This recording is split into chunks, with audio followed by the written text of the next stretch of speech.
반갑습니다. 오늘도 좋은 아침입니다.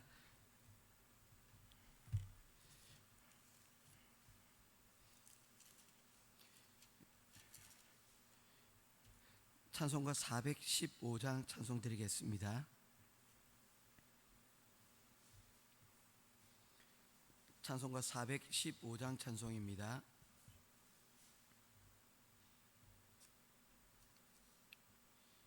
십자가 그늘 아래 나 쉬기 원하네. 저 햇볕이 뜨겁고 또 짐이 무거워. 이 광야 같은 세상에 늘 방황할 때에 주 십자가의 그늘에 내 쉴 곳 찾았네. 내 눈을 밝게 떠서 저 십자가 볼 때 날 위해 고난 당하신 주 예수 보인다. 그 형상 볼 때 내 맘에 큰 찔림 받아서 그 사랑 감당 못하여 눈물만 흘리네. 십자가 그늘에서 나 길이 살리네. 나 사모하는 광채는 주 얼굴뿐이라. 이 세상 나를 버려도 나 두려움 없네. 내 한량 없는 영광은 십자가 뿐이라. 아멘. 찾으실 하나님의 말씀은 스가랴서 제2장 1절부터 5절까지 말씀입니다.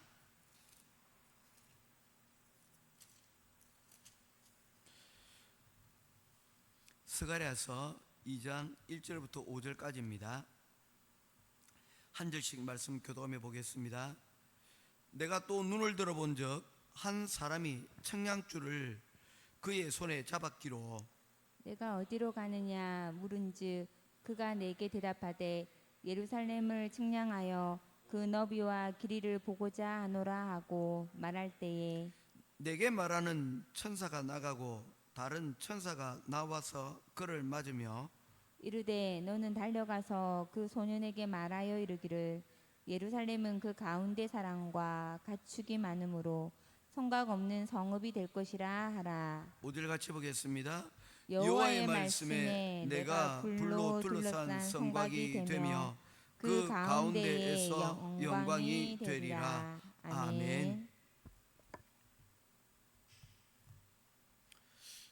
유럽에 갔다 오신 분들을 보게 되면 도시 자체가 예술이라고 이야기를 합니다. 수백 년 된 건물들, 수백 년이 지난 그러한 조각들, 이런 많은 예술 작품들이 거리 곳곳마다 지나는 곳곳마다 있는 것을 보게 된다는 것이죠. 저희들이 선교를 하기 위해서 가는 뿌로에 올라가다 보면 그곳에 비간이라는 도시가 있는데 그 도시 사실 우리 장로님 몇 번 가보셨지만 그렇게 크게 볼만한 곳이 없습니다. 그런데 단지 그곳이 굉장히 인기가 있는 것은 서울의 그 안국동이나 경주처럼 오래된 건물들이 그곳에 있어서 그냥 도시 자체가 살아있는 박물관 같은, 거주하는 박물관 같은 그런 모습들을 가지고 있기에 사람들이 그러한 모습들을 보기 위해서 간다는 것이죠. 우리가 경주에 가게 되어지면 뭐 약간 1000년 전, 2000년 전 지어졌던 그 신라의 고대의 유적들, 흔적들을 우리가 뭐 보지 않습니까? 그 자체가 오늘 우리에게 뭐 그렇게 큰 유익을 주지는 않지만, 그래도 거기 가운데서 우리 조상들이 살았던 그 역사와 흔적들을 통해서 우리에게 주시는 그런 메시지는 분명히 있다는 것입니다. 아하, 옛날 사람들이 이렇게 살아왔구나라는 것입니다. 유럽의 이러한 문화와 그러한 예술을 일으키는 데 있어서 가장 중요한 시기는 중세 시대였습니다. 중세 시대 때 가장 많은 이런 활동들이 이루어져 있습니다. 그런데 아이러니컬하게도 이러한 종교적인 예술이 성장하는 것과는 별개로 오히려 그 가운데 몇 가지 문제점들이 보이게 된다는 것입니다. 그 문제점은 뭐냐면, 왜 그들이 그와 같이 성경에 등장하는 인물들 혹은 예수님, 그리고 그러한 종교적인 많은 그림과 그런 것들을 남겼느냐 하는 것입니다. 실상은 그곳에 하나님의 말씀이 들리지 않았기 때문입니다. 참 아이러니컬하지 않습니까? 거리는, 그리고 교회는 하나님에 관한 그림과 조각상들로 넘쳐나는데 실상 그곳에 말씀이 들리지 않았다는 것입니다. 당시에 예배는 라틴어로 예배를 드려졌습니다. 라틴어로 예배를 드려졌다는 것은 무엇입니까? 각 나라마다 자신들이 고유한 언어들이 있습니다. 라틴어가 있기라 했지만 그것은 배운 사람들의 언어, 전체 인구의 채 5%도 이해하지 못하는 그런 언어가 라틴어였습니다. 예전 우리들로 치게 되어지면 한자와 같은 것입니다. 한자를 중국 사람들도 그렇게 얘기한다 그러죠. 죽을 때까지, 늙어 죽을 때까지 이 한자를 공부해도 다 공부가 뭐 안 된다는 겁니다. 그런데 세종대왕이 우리에게 여러분 보급한 한글은 언문이라고 해서 천한 글로 이렇게 여겨졌습니다. 여성들이나 혹은 한자를 배우지 못하는, 쉽게 언어를 배워서 그것으로 까막눈을 이렇게 가까스로 벗어나게 해주려는 그런 대체도구로서 이러한 한글이 사용이 되어졌습니다. 그런 이 한글이 여러분 결국에는 어떻습니까? 적어도 우리 대한민국에서는 이 한국어로 표현을 못할 것이 없을 정도로 굉장히 이 한글이 발전하고 또 오늘날까지 이르게 된 것을 볼 수가 있습니다. 특별히 요즘같이 SNS가 여러분 발달한 시대에서는 적극적으로 여러 문자를 주고받는 이런 시대에서는 중국이나 아니면 일본 사람들은 굉장히 우리나라 글자를 부러워합니다. 왜냐하면 한자의 이 복잡한 방식들이 아니라 그냥 소리 나는 그대로 여러분 문자들을 발송을 할 수 있기 때문입니다. 예를 들면 중국어나 일본어 같은 경우에는 제가 봤는데 한자를 이렇게 입력을 하다가 어떤 한자가 여러분 있지 않습니까? 그걸 치기 위해서는 어떤 부수라 그러죠. 그것을 치게 되면 거기에 관련된 한자들이 쭉 등장하는데 그 중에서 하나를 골라서 넣는 식으로 이렇게 되어 있습니다. 왜냐하면 수많은 여러분 문자들이 있기 때문이죠.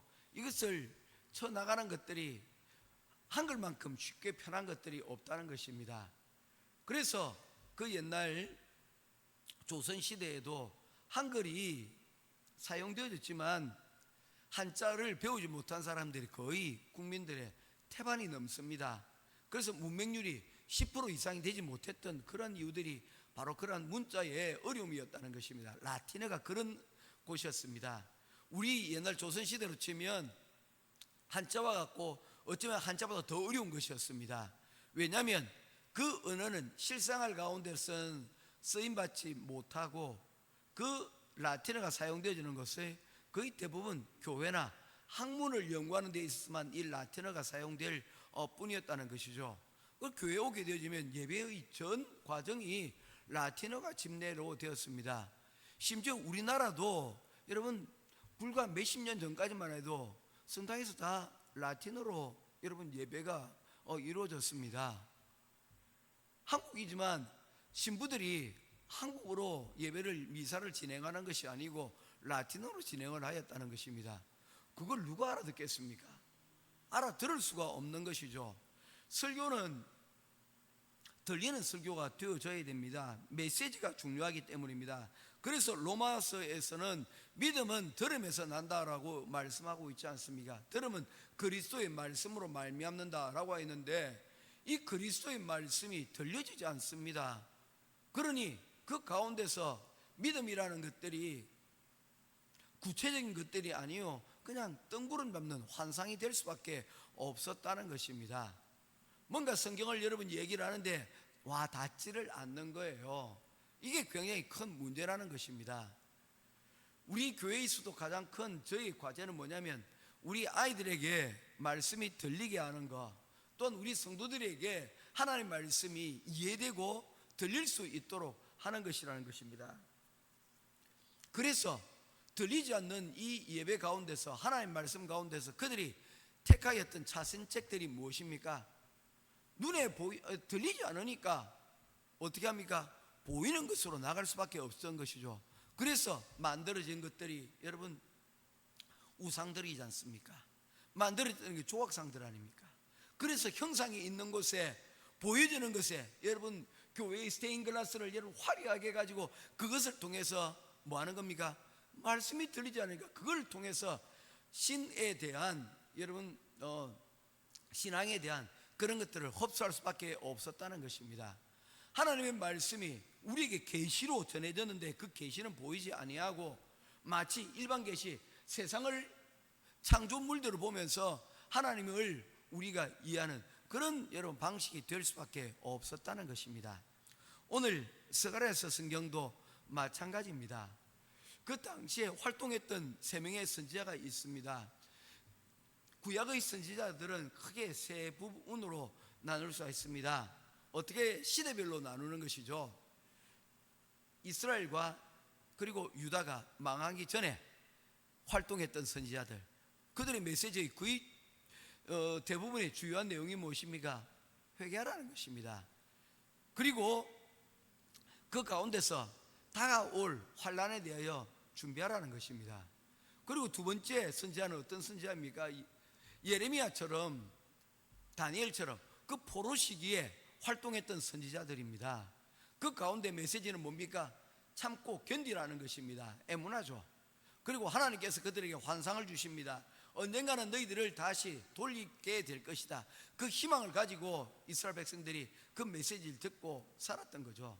그리고 세 번째로 마지막으로 활동했던 선지자들이 오늘 우리가 보고 있는 학개, 스가랴, 말락입니다. 이 선지자들은 어떤 선지자들입니까? 포로에서 돌아오고 난 다음에 예루살렘에 돌아왔던 사람들입니다. 포로 1차 귀환 때 활동했던 사람들이 누구입니까? 바로 스룹바벨, 교회를 성전을 짓기 위해서 온 사람 아닙니까? 그런데 그 성전을 짓고 난 이후에 또 필요한 것이 뭡니까? 그곳에서 전할 말씀이 있어야 되지 않습니까? 에스라가 그래서 건너왔던 것입니다. 2차 포로 귀환입니다. 그런데 또 왔더니 뭡니까? 여전히 혼란스러운데 그 혼란을 막아줄 수 있는 성곽이 필요합니다. 그래서 세 번째 느헤미야가 들어오게 되어집니다. 1차, 2차, 3차 포로 귀환이 있는데 그 포로 귀환에 맞춰서 예루살렘에 도착해서 활동했던 선지자가 학개, 스가랴, 말라기. 그 중에서 특별히 학개와 스가랴는 어디에 있던 사람들입니까? 어떤 활동을 하던 사람입니까? 예루살렘 성전이 이제 회복되어진 바로 그 자리에서 활동했던 사람들이었다는 것입니다. 교회는 성전은 지어졌습니다.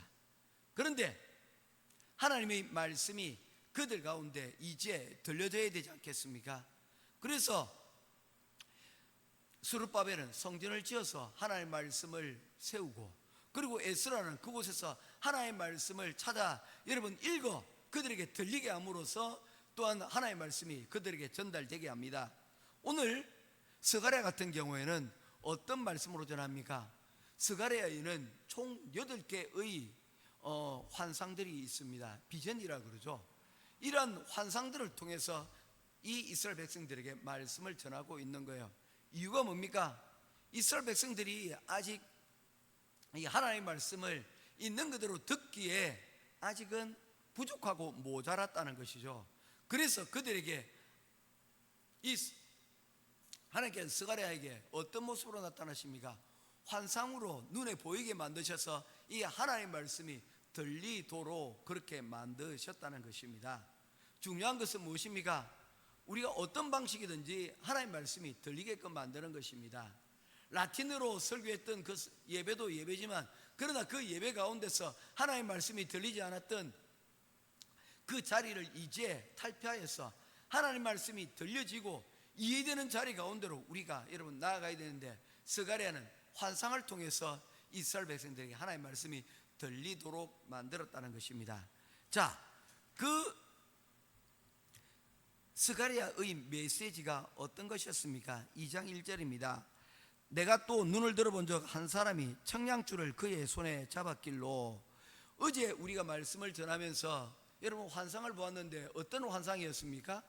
4개의 뿔이 나타나는 환상이었고, 그 뿔만 나타나는 것으로, 억압하는 것으로, 그 뿔은 이스라엘 백성들을 억압하는 그런 상징들이라고 했습니다. 그런데 그 뿔이 어떻게 되었습니까?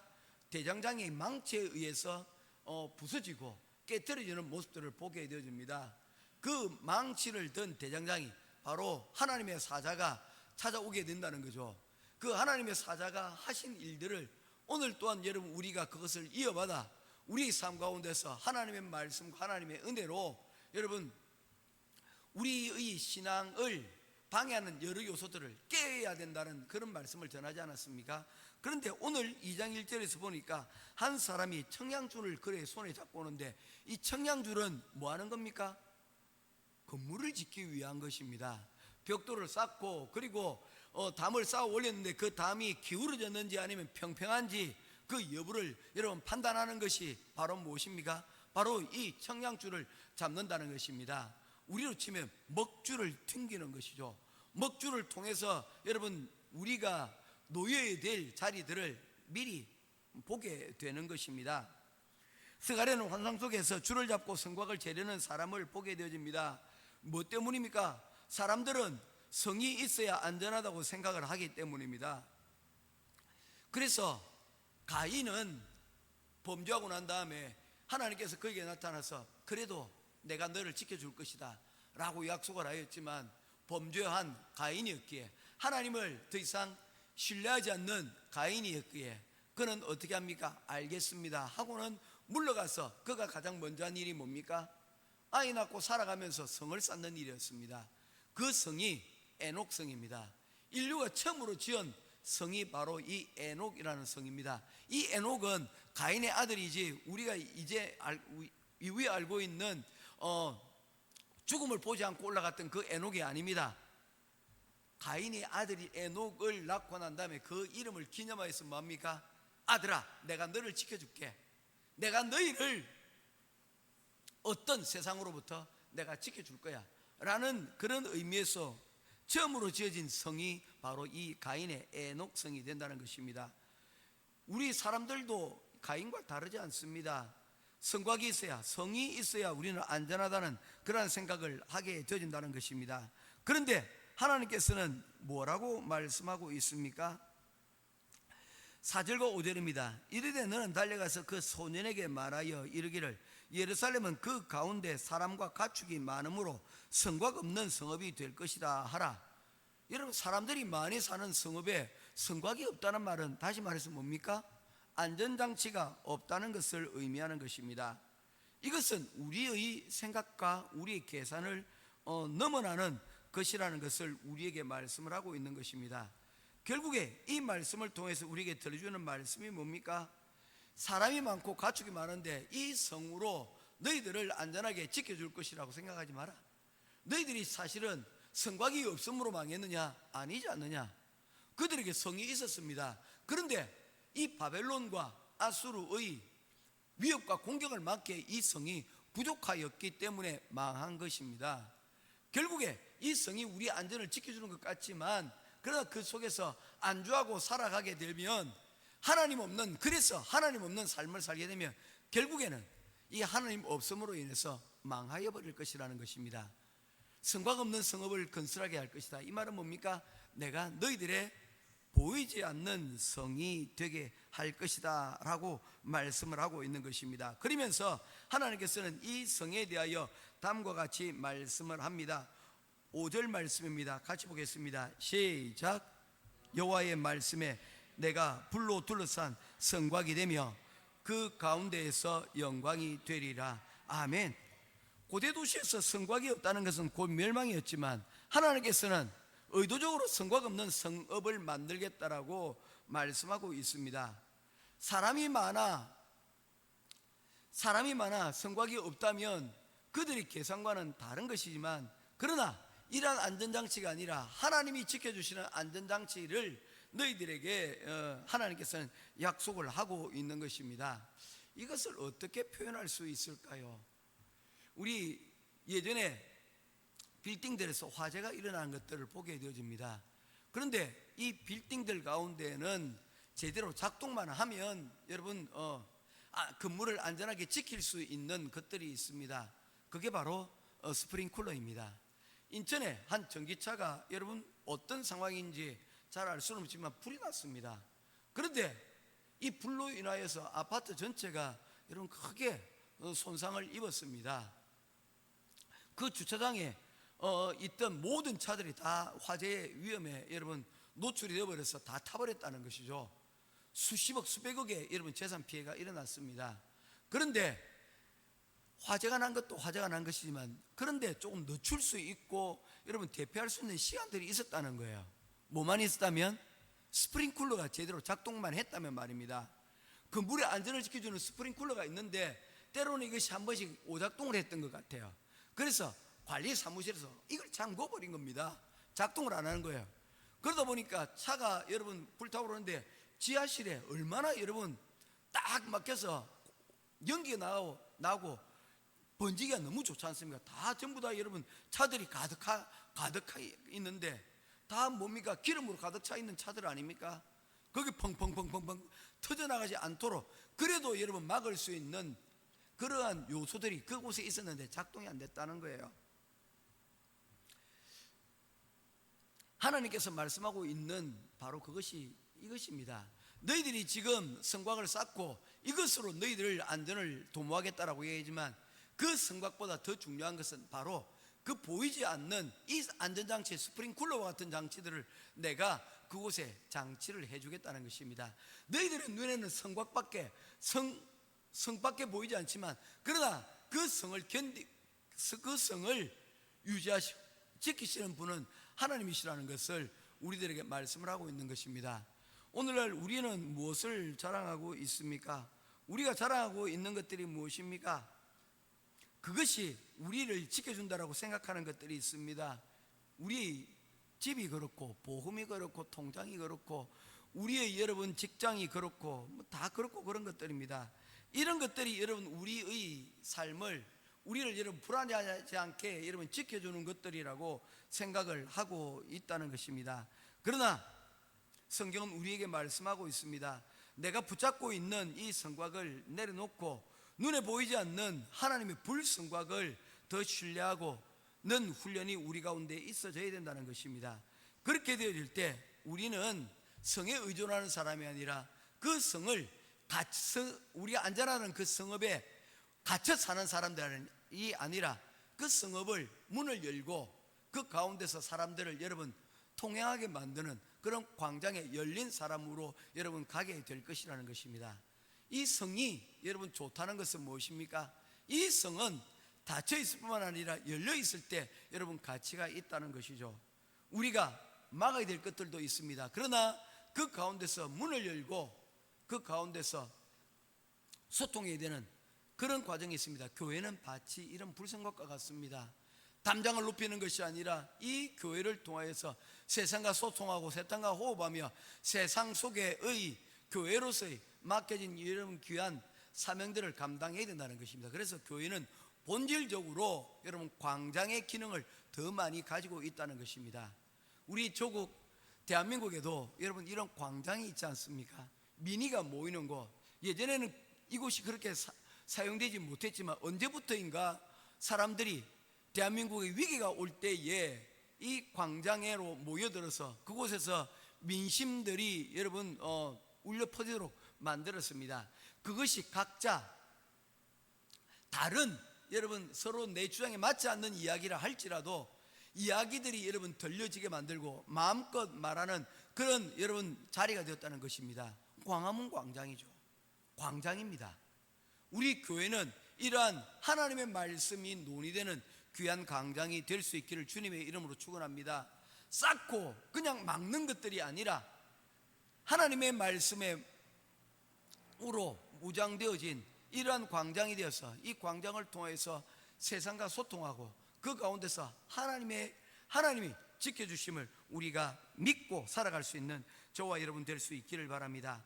말씀을 맺겠습니다. 하나님은 우리가 벽을 세우는 것이 아니라 벽을 허무는 공동체가 되기를 원하고 있습니다. 성곽 없는 들판은 불안한 곳이 아니라 하나님이 함께 계시는 곳입니다. 그곳은 하나님이 새로운 시대, 새로운 꿈, 새로운 영광을 시작하시는 곳입니다. 우리가 의지하는 이제 그 성곽을 떠나서 성곽 없는 들판으로 나아가시기를 바랍니다. 보이지 않지만 가장 견고한 하나님이 불성곽을 믿고 그 가운데 오늘도 승리하는 저와 여러분 될 수 있기를 주님의 이름으로 축원드립니다. 기도하겠습니다. 고마우신 아버지 하나님, 은혜와 사랑을 감사를 드립니다. 하나님께서는 우리의 성곽을 의존하지 말고 눈에 보이지 않지만 그러나 하나님이 함께 하시는 그 곳으로 우리가 광장의 교회로 나아갈 것을 말씀하고 있습니다. 우리는 성벽을 같이 세워가는 공동체이자 때로는 하나님의 말씀에 그 성곽에 의존하지 않고 벽을 허무는 공동체가 되기도 합니다. 모이는 공동체가 되기도 하지만 흩어지는 그러한 공동체로서 하나님 세워져야 될 것을 말씀하고 있습니다. 오늘 다림줄을 향해 세워가는 그러한 환상을 통하여 우리가 진정 세워가야 될 것들이 무엇인지 하나님 보게 하여 주옵소서. 세상의 것들로만 세워가는 것이 아니라 하나님의 이러한 은혜를 우리 삶 가운데서 세워가고 하나님의 말씀이 세워져 가고 그러한 우리의 예배가 하나님 영적으로 든든하게 세워져가는 이러한 하나님의 불성곽이 우리 가운데 하나님 세워져가는 그 은혜를 우리가 바라보며 나아갈 수 있도록 도와주시옵소서. 오늘도 귀한 말씀 주셨사오니 우리의 성곽을 다시 한번 더 점검하고 그 성곽 가운데서 오늘 하루도 주님 주시는 은혜 가운데서 승리하는 우리들이 되기를 간절히 소원하오며 우리 주 예수 그리스도 이름으로 간절히 기도드리옵나이다. 아멘. 하늘에 계신 우리 아버지여, 이 이름이